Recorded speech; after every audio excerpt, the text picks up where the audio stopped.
ETF index mutual funds నేర్చుకుని stock మార్కెట్లో రాణించాలనుకుంటున్నారా? వెంటనే ఈ నెంబర్కి కాల్ చేయండి. అమెరికా వర్సెస్ ఇండియా సుంకాల వార్ ముదిరిపోతూనే ఉంది. మరోవైపు డొనాల్డ్ ట్రంప్ తీసుకుంటున్నటువంటి వీసా పాలసీ రిలాక్సేషన్స్ లేదా కొత్త విధానాలు ఆసక్తికరంగా మారిపోతున్నాయి.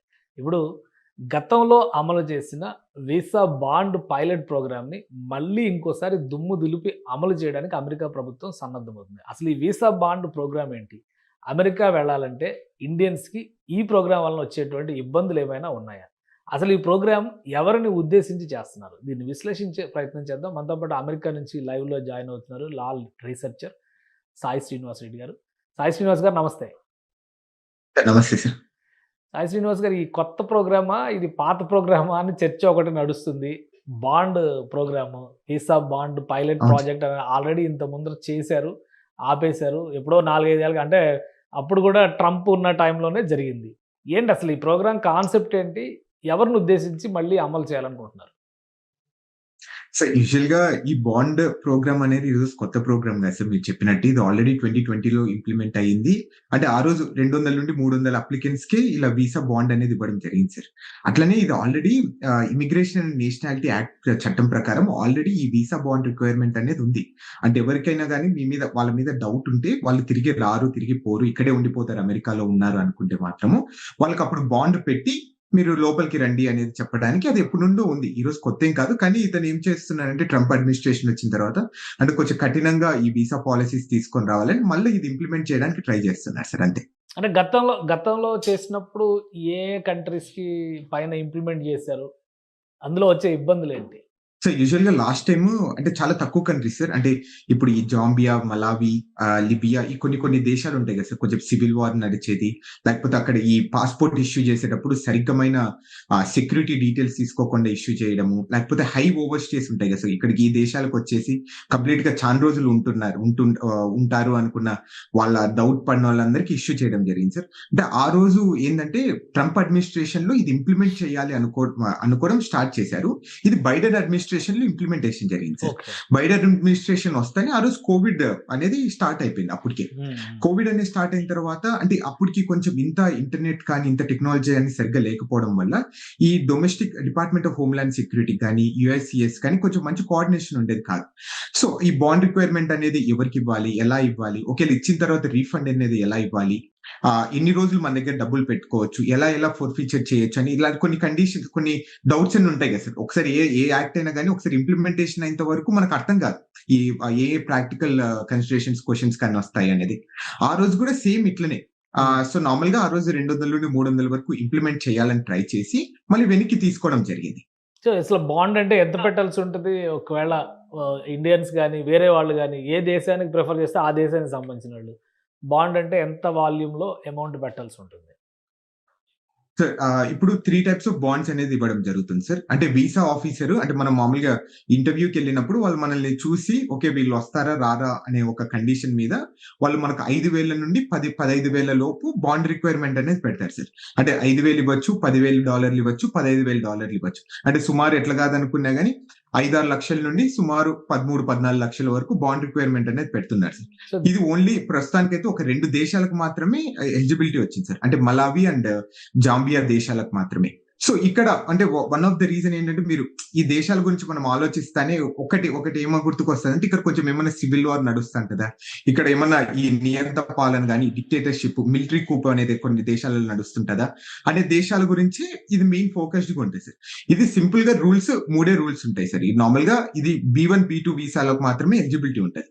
అలానే ఇది ఏమైతుంది అంటే 3 నెలలకు మాత్రమే వీసా ఎలిజిబిలిటీ అనేది ఇస్తారు. ఇప్పుడు మనం మామూలుగా విజిటర్ వీసాకి అయితే 10 సంవత్సరాలు వీసా ఇస్తారు కదా సార్. కానీ ఈ విషయం వీసా బాండ్ రిక్వైర్మెంట్ లో 3 నెలలకే ఇస్తారు.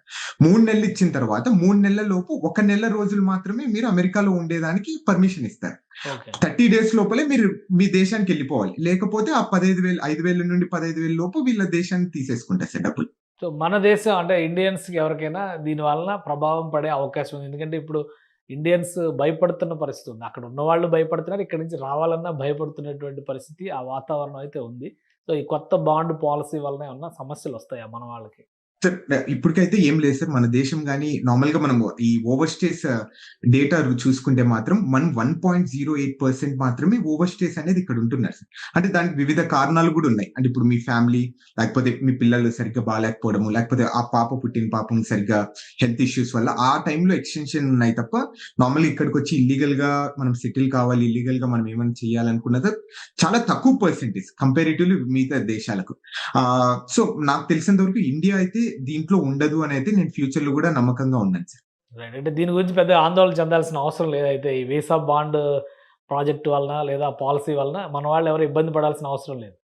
ప్రస్తుతానికైతే మనం ఏం ఇబ్బంది పడాల్సిన అవసరం లేదు సార్. కానీ మనకి ఇంప్లిమెంటేషన్ జరిగితే మాత్రము సో మన వాళ్ళు కూడా చాలా ఆలోచిస్తారు. అంటే మనం అమెరికాకి $15,000 పెట్టి షూరిటీ పెట్టి మనం అమెరికాకి పోవాలా వద్దా అనేది కూడా సో చాలా కండిషన్స్ అనేది కన్సిడరేషన్ కి తీసుకుంటాం కదా సార్. అంటే మనం అంత ఖర్చు లాస్ట్ పెట్టి టైం పోగలమా ఇంప్లిమెంట్ లేదా? చేసినప్పుడు కూడా వీటి వలన విజిటింగ్ తగ్గిపోయింది, అమెరికా వచ్చేటువంటి యాత్రికుల సంఖ్య కూడా తగ్గిపోయింది అనే అభిప్రాయాలు వచ్చినాయని కొంత ఫీడ్బ్యాక్ వస్తుంది. అయినా కానీ మళ్ళీ ఇప్పుడు ఇది తీసుకోవడం వలన ప్రయోజనం కలుగుతుందా అమెరికాకి? సార్ ఐఎమ్ ప్రిటీ షూర్ అమెరికాకి అయితే తప్పకుండా ఏ ఇష్యూలు అయినా కానీ ఇది కానీ వీసా ఇంటిగ్రిటీ ఫీ కానీ మీరు ఆల్రెడీ మనం మాట్లాడుకున్నాం $250 అనేది అదనంగా ఖర్చు పెట్టాలని. సో ఏదైనా కానీ ఇది లాస్ట్ కి అమెరికాకి అనేది బెనిఫిట్ ఉంటాయి సార్. ఎందుకంటే మనీ అనేది ఇన్ఫ్లో వస్తుంటది కదా సార్ ఈ దేశానికి. ఓకే.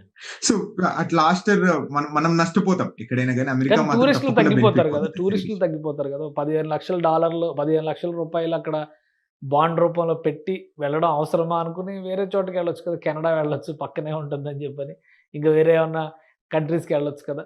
సో దానివల్ల డౌన్ఫాల్ అనేది ఉండదా, అమెరికా సందర్శకుల సంఖ్య పడిపోవడం అనేది ఉండదా? సార్ అంటే మనం ప్రాక్టికల్ గా ఇది ఇంప్లిమెంటేషన్ అవుతుందా కాదా మన ఇండియాకి అనేది పక్కన పెట్టుకుంటే ఇది ఆల్రెడీ గత 5-6 నెలల నుండి ఈ టూరిస్ట్ వీసా కానీ F1 వీసా కానీ విపరీతంగా తగ్గిపోవడం జరిగింది సార్. అంటే మన ఏదో ఒక న్యూస్ చూస్తుంటే $44 బిలియన్ ఈ టూరిజం F1 వీసా మీద వచ్చే డబ్బులు అమెరికాకి రాకోకుండా వెళ్ళిపోయినాయి. అంటే వివిధ దేశాలకు ఆస్ట్రేలియా కానీ జర్మనీ కానీ కెనడా కానీ. సో అంటే మీరు అన్నట్టు అది కూడా వాస్తవమే అయిండొచ్చు సార్. అంటే అది రిజల్ట్స్ వచ్చేంత వరకు మనకు కన్ఫర్మ్ గా చెప్పలేము. కానీ ఇది మాత్రం ప్రస్తుతానికి రెండు దేశాలకే అప్లికబుల్ కాబట్టి మనం ఇప్పుడు సో అంటే ప్రస్తుతానికి అమలు చేయడం పక్కా అయిపోయిందా, అంటే డేట్ ఫిక్స్ అయిపోయిందా అమలు చేయడానికి? ఆగస్ట్ 20 నుండి ఇది ఇంప్లిమెంటేషన్ జరుగుతుంది sir. Right. Thank you Srinivas Reddy గారు, మీ అభిప్రాయం తెలియజేస్తుంది. ఇది అమెరికా ప్రభుత్వం తీసుకున్నటువంటి ఒక కొత్త నిర్ణయం, పైలట్ ప్రాజెక్ట్ అని గతంలో చెప్పారు. ఇప్పుడు అదే నిర్ణయాన్ని మళ్ళీ అమలు చేస్తూ వీసా బాండ్ పాలసీని అమల్లోకి తీసుకొస్తున్నారు డొనాల్డ్ ట్రంప్. ఈ విధానం ప్రకారం ఏంటంటే అమెరికా సందర్శనకు వెళ్ళేవాళ్ళు B1, B2 వీసాలు పొందాలనుకునే వాళ్ళు ముందుగానే షూరిటీ డిపాజిట్ పెట్టాల్సి ఉంటుంది.